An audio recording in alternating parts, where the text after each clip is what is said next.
Stress और anxiety लोगों को स्पिरिचुअलिटी की तरफ पुश कर रही है। हर चीज है हमारे वेद में, ऋग्वेद में। यूथ तक महापेरियावा की बात को कैसे पहुंचाया जाए? जन जी की है नॉलेज बेस्ड काम है। एंशिएंट साइंस और मॉडर्न साइंस को कनेक्ट करना का, कर तुम्हें सोल्यूशन निकालना का उनका विश्वास है। सोशल मीडिया और यूट्यूब ने स्पिरिचुअलिटी को कैसे रिवाइव कर दिया? देश को और युवा पीढ़ी को फायदा वाला स्पिरिचुअलिटी नहीं दिख रहा है। क्या वो मिरेकल से अट्रैक्ट हो रहे हैं या फिर वो विजडम से? एक आध घंटा बैठे आध्यात्मिक ध्यान में बैठो, वो किधर कर पाएंगे आजकल? धर्म को मान लेने से युवा पीढ़ी की, यूथ की जो जनरेशन है, उनका भविष्य संवर जाएगा। 25 साल की उम्र, लाखों खर्च कर रियल जा रहे हैं। हमारे तो वर्ष में सभी है। नमस्कार दोस्तों, एक बार फिर से आप सभी का स्वामी महापेरियावा पॉडकास्ट में स्वागत है और मैं हूं आपके साथ कोमल। आज हम बात करने वाले हैं एक ऐसे डिवाइन प्रेजेंस के बारे में जिसे आज भी लाखों लोग महसूस करते हैं और जिनका नाम है जगत गुरु स्वामी महापेरियावा, जिन्हें लोग प्यार से द वॉकिंग गॉड भी कहते हैं।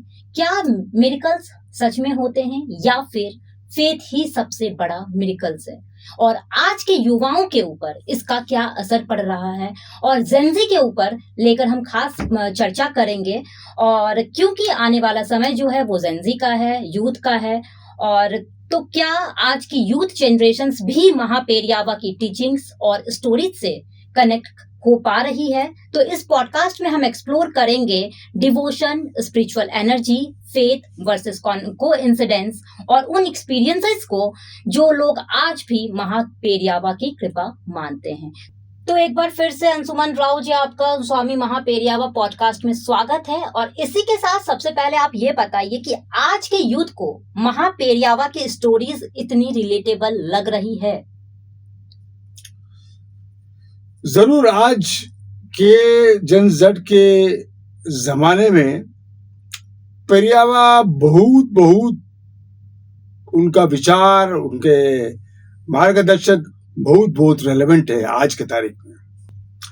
आज जनजी की है नॉलेज बेस्ड काम है, तो उनको तुम आप ब्लाइंड फेथ से फॉलो करो बोले तो उनको उतना विश्वास नहीं रहेगा।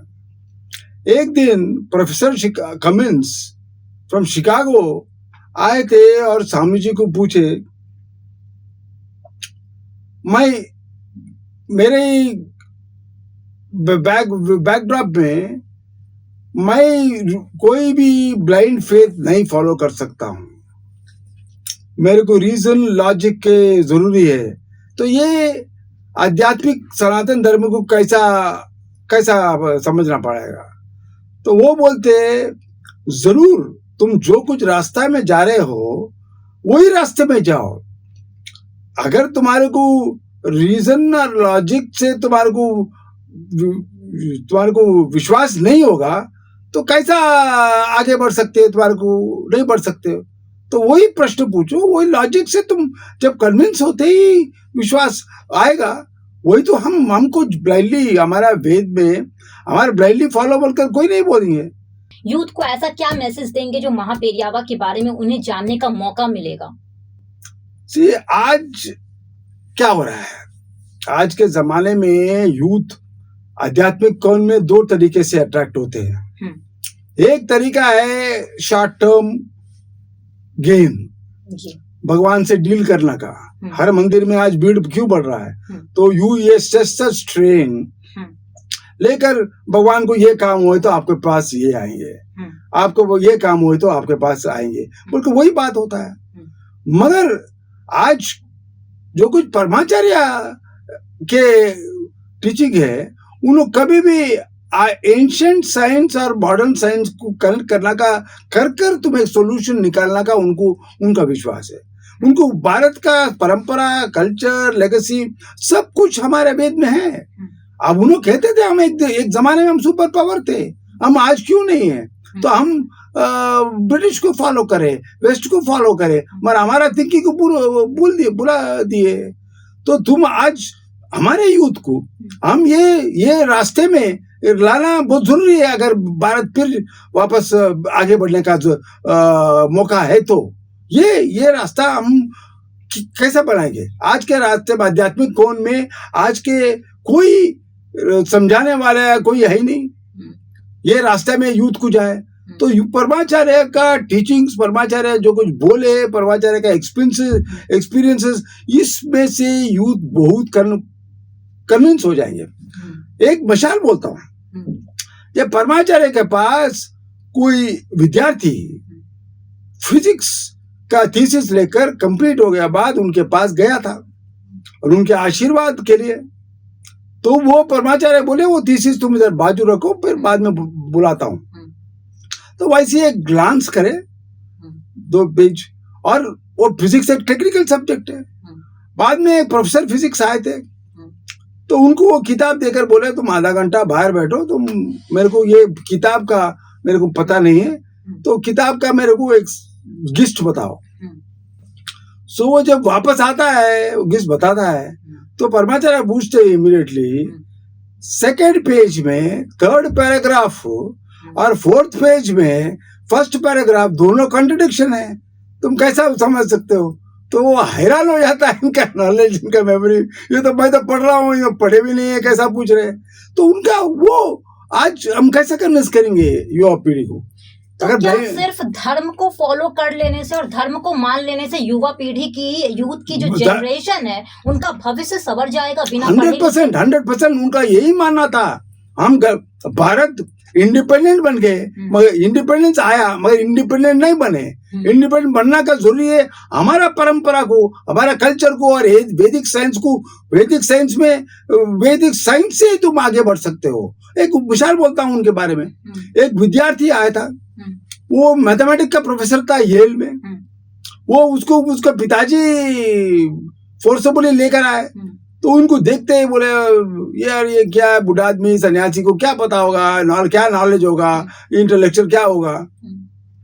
तो वो थोड़ी देर के बाद वो इंटरेस्ट नहीं दिखाया, तो बैठ गया डिसइंटरेस्टेड। तो परमाचार्य पूछते तुम क्या कर रहे हो? मैं प्रोफेसर मैथमेटिक्स में हूँ। तो मैथमेटिक्स में क्या सब्जेक्ट है? तुम मैं क्वांटम फिजिक्स में हूँ। तो क्वांटम फिजिक्स में तुम कौन सा ब्रांच कर रहे हैं? जब वो विद्यार्थी अचानक अलर्ट होता है, वो समझता है ये क्या सन्यासी तो ये आगे बढ़ रहा है, क्वांटम फिजिक्स के अंदर भी क्या होता है वो। और वो एक चेहरे जमीन में एक जीरो ड्रा कर बीच में पॉजिटिव साइन लगाते। तो इसका मतलब युवाओं को पढ़ने की आवश्यकता नहीं है, सिर्फ धर्म से जुड़ जाने से उनका भविष्य उज्जवल हो जाएगा। धर्म पढ़ना जरूरी है, हमारा धर्म के अनुसार पढ़ो। मेरा उदाहरण बोलने दो बाद में। तो दूसरे में नेगेटिव बनाते, नेगेटिव साइन बनाते, तो उसको पूछते तुम पॉजिटिव बना रहे साइन में कर रहे हो, तुम नेगेटिव कर रहे। वो और हैरान होता है, ये कैसा है भाई, ये तो क्वेश्चन बियॉन्ड प्रोफेसर पूछ रहे, क्वेश्चन पूछ रहे। तो बोलता मैं पॉजिटिव। तुम बोलता पॉजिटिव क्यों बन रहे हो? वो बोलता मैं आसानी है। बोलो नो, वो नेगेटिव क्यों नहीं बन रहा?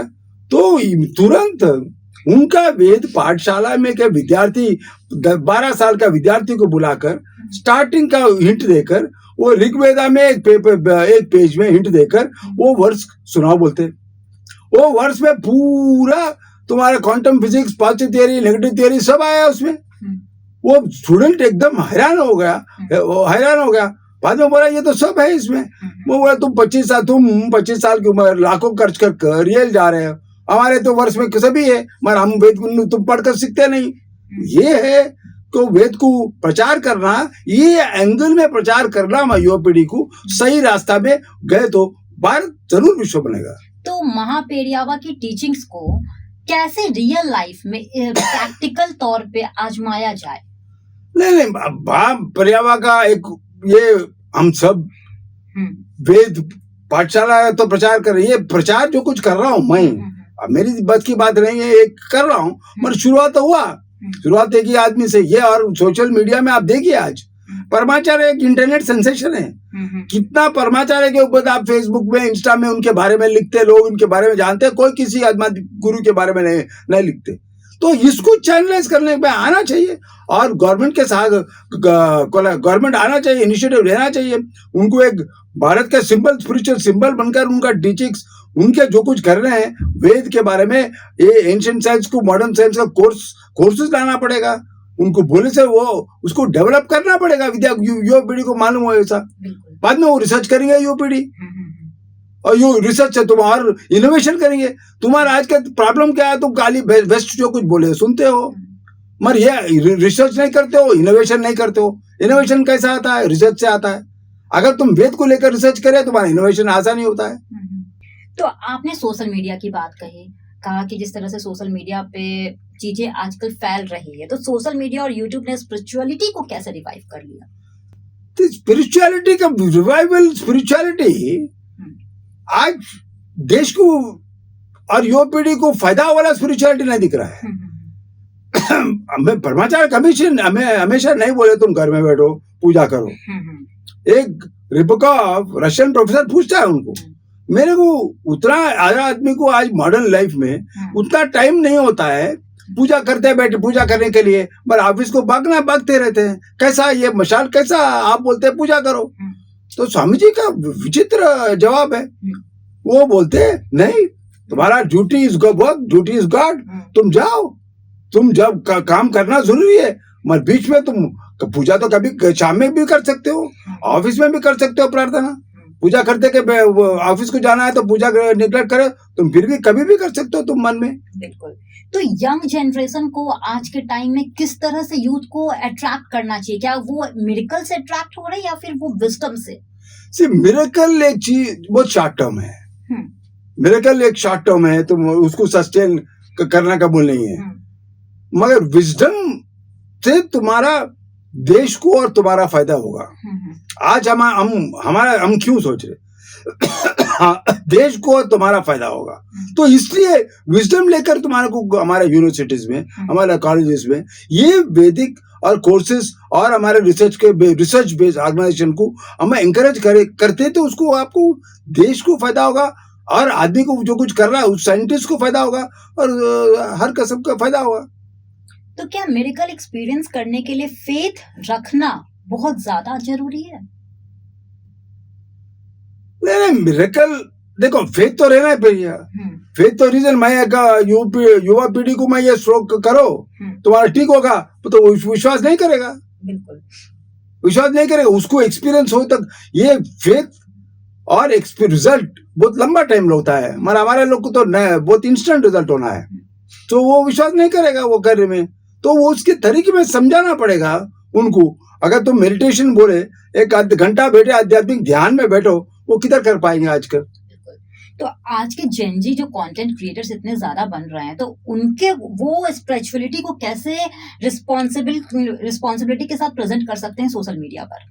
ये तुम आपको हमारे परंपरा, हमारी हिस्ट्री, आप वेद का हिस्ट्री पढ़े लिखे है जो आजकल युवा पीढ़ी जेनजेड सो पढ़े लिखे के तरीके से तुम करना है आयुर्वेदिक को और होम्योपैथी को, कन्वेंशनल मेडिसिन। एक 15 साल के थे तो कोई बात ही नहीं करते थे, आज क्यों कर रहे हैं और कितना फायदा हो रहा है? तो ये है नया ब्रांचेस ऑफ एंशिएंट साइंसेस को स्पेशलाइज करना में जाना और कोर्सेज लगाना और जेनजेड को जाना, यही रास्ता है। तो क्या मॉडर्न स्ट्रेस और एंजाइटी लोगों को स्पिरिचुअलिटी की तरफ पुश कर रही है, या फिर कोई और वजह है जो स्पिरिचुअलिटी की ओर युवा बढ़ रहे हैं? स्पिरिचुअल मैं बहुत से बहुत स्पिरिचुअलिटी में सही गाइडेंस का नहीं है, तो युवती भी स्पिरिचुअलिटी में ज्यादा से ज्यादा उनका प्रॉब्लम सॉल्विंग के लिए जा रहे हैं। और अगर आज महापेरियावा स्वयं जिंदा होते तो यूथ को किस तरह से एडवाइस देते? वो डेफिनेटली जो कुछ सब हर विद्यार्थी को गाइड करते थे, वही रास्ते में उनको आज विद्या को, यूथ को गाइड करते थे। किस तरह से करते? किस तरह के तुम पढ़ो, एंशिएंट साइंसेस पढ़ो। एंशिएंट साइंस में तुम्हारा वेद का बहुत इंपॉर्टेंस है परमाचार्य के स्कीम में। वो हमारा है, वो हमारा बाइबल है, हमारा भगवत गीता वो है। वो अगर जब तक तुम वो नहीं पढ़ेंगे तुम आगे कैसा रिसर्च करेंगे? हर चीज है हमारा वेद में, ऋग्वेद में। अब तुम क्वांटम न्यूक्लियर साइंस, राजा रामन्ना फेमस न्यूक्लियर साइंटिस्ट आकर परमाचार्य को पास बैठकर फिलॉसफी सीखता था। ये फिलॉसफी, लिटरेचर, ये सब जानना जरूरी है तुम्हारा सबका काम में, डे टू डे लाइफ में। कोई पूछता रामन्ना को तुम क्यों जा रहे हैं, उनको क्या पता है? वो बोलता मैं जब से परमाचार्य से पास गया मेरा थिंकिंग और विजन और हराइजन इतना ब्रॉड हुआ, और मेरा काम का आउटपुट इतना प्रोडक्टिव हो गया न्यूक्लियर साइंस में। मेरे को उतना ज्ञान उनसे मिलता है न्यूक्लियर साइंस में। तो क्या सिर्फ धर्म, एंशिएंट वेद और एंशिएंट हिस्ट्री पढ़ने से युवाओं का भविष्य संवर जाएगा? जरूर। तो क्या जिन्हें अगर डॉक्टर बनना है, इंजीनियर बनना है या फिर आईटी सेक्टर में जाना है तो उन लोगों को क्या करना है? डॉक्टर को तुम वेस्ट को बता रहे भाई, तुम अल्टरनेटिव हमारा देश का तुम क्यों नहीं जाते हो अल्टरनेटिव मेडिसिन में? उसमें क्यों रिसर्च नहीं करते हो? आज हो रहा है उसको कमा के। उनका परमाचार्य का ये मान है वेस्ट को मेडिसिन का इग्नोर मत करो, मगर तुम्हारा एंशिएंट साइंस को तो और वेस्ट अडॉप्ट करो मॉडर्न मेडिसिन को, जब तुम्हारा रिजल्ट और अलग आएगा। ये है उनका मानना। और उनका एक उसाल बोलता हूं, हाई फीवर था परमाचार्य को, जब डॉक्टर आते हैं एक मेडिसिन दे बोलते हैं, वो मेडिसिन नहीं लेते हैं, और वो मेडिसिन नहीं लेते, नहीं बहुत जरूरी है। वो बोला मैं सब, और उस दिन एकादशी था, वो फास्टिंग कर रहे थे। जब डॉक्टर को बोलते हैं इससे बड़ा मेडिसिन क्या है? फास्टिंग है। फास्टिंग से बड़ा मेडिसिन क्या होता है? पूरा फास्ट करते हैं, नेक्स्ट डे पूरा फास्टिंग के बाद बुखार नहीं होता है, पूरा एकदम ठीक होते हैं। तो ये है हमारा सॉल्यूशन है, हमारा परम वेद में, हमारे एंशिएंट साइंस में है, पर हम तो एकदम वेस्ट को फॉलो कर हमारा परंपरा भूल गए। जो लोग मेडिकल्स पर बिलीव नहीं करना चाहते हैं उनके लिए आप क्या कहना चाहेंगे? मेडिकल्स में मत बिलीव करो, तुम तो ज्ञान में तो बिलीव करो, ज्ञान में बिलीव करो, ज्ञान में तो पढ़ो, तुम्हारा नॉलेज बेस बनो, रीजनिंग करो, लॉजिक करो, उसको तो इम्प्रूव करो तुम्हारा ज्ञान। तो साइंस और स्पिरिचुअलिटी क्या एक साथ कनेक्ट हो सकता है? जरूर हो सकता है। तो किस तरह से? किस तरह के? भाई बोला ना आपको, एग्जांपल दिया राजा रामन्ना, और सबका नोट, बड़े बड़े साइंटिस्ट आते थे उनके बाद विदेश से। वो क्यों आते थे? वो साइंटिस्ट से क्यों आते थे? स्पिरिचुअलिटी के सीखने के लिए आते थे। वो आते थे, उनको उनके लिए मार्गदर्शक बनने देते। वो एटॉमिक रिसर्च सेंटर अमेरिका का वो चेयरमैन वो आया था, वो परमाचार्य का पास आया था। वो परमाचार्य उसको वो समझा, परमाचार्य को कुछ नहीं मालूम है, तो कुछ को क्या पता है। तो परमाचार्य प्रोजेक्ट वो आर्किटेक्ट प्रोजेक्ट मैनहट्टन था, वो आकर पूछते हैं सो थियरी ऑफ रिलेटिविटी, न्यूक्लियर शास्त्र, आइंस्टाइन थियरी, इतना सिंपल लैंग्वेज में समझ आते थे वो प्रोफेसर को। और बोलते ये मत समझना हम न्यूक्लियर बम नहीं करे, जापान का हालात देखकर हम अणु शास्त्र को रिवील नहीं करेंगे। वो उसके भाषण के बाद वो अमेरिका जाता है, वो न्यूक्लियर एटॉमिक सेंटर का रिजाइन करता है और न्यूक्लियर टेस्ट बैन ट्रीटी का कैंपेन चलाता है। वो जाकर उसमें विषय यूएन में लेक्चर देता है अगेंस्ट न्यूक्लियर टेस्ट, एंड बड़ी की रोल प्ले करता है वो कैंपेन में। जिस तरह से आज के युवा जो हैं वो बेरोजगारी की ओर बढ़ रहे हैं और उन्हें नॉलेज की बहुत ज्यादा कमी हो गई है, तो ऐसे में स्वामी महापेरियावा का आशीर्वाद पाने के लिए उन्हें किस ओर जाना चाहिए? देखो, आज बेरोजगारी बढ़े तो परमाचार्य को शांति करो, तुम उनके रास्ता उनके टीचिंग्स में अनुसार करो, तुम्हारा बेरोजगारी का प्रॉब्लम सॉल्व होगा। अच्छा, तो बस उनके शरण में चले जाने से और उनका ठीक करो शरण में, तो वो जाकर तुम ये मत समझो मैं उनके चरण में मैं जादू हो जाएगा, वो नहीं। तो उनके रास्ते में तुम मेहनत करो। परमाचार्य हमेशा कर्म करना जरूरी बोलते थे। बिल्कुल। यूथ तक महापेरियावा की बात को कैसे पहुंचाया जाए?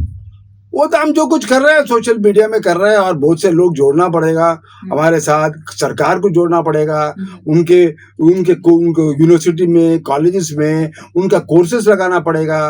वो जो कुछ उन्होंने बोले वो वैदिक साइंसेस इंट्रोड्यूस करना पड़ेगा, वेद पाठशाला को बढ़ाना पड़ेगा। तो बस आज के वीडियो में इतना ही। अगर आपको आज का एपिसोड मीनिंगफुल लगा तो इस पॉडकास्ट को लाइक जरूर करिएगा और शेयर जरूर करिएगा, और उन लोगों के साथ स्पिरिचुअलिटी को शेयर करिएगा, जेनजी के साथ शेयर करिएगा, ताकि जो भी लोग प्रॉब्लम फेस कर रहे हैं उनकी प्रॉब्लम दूर हो सके। और हमें कमेंट्स करके जरूर बताइएगा कि आपको यह एपिसोड कैसा लगा, और महापेरियावा की कृपा से कोई अनएक्सप्लेन्ड स्पिरिचुअल एक्सपीरियंस अगर आपने फील किया तो उसे भी आप हमारे साथ जरूर शेयर करिएगा। और चैनल को सब्सक्राइब करना मत भूलिएगा। तब तक के लिए अपना ध्यान रखिए। हर हर शंकरा, जय जय जय शंकरा। शंकरा।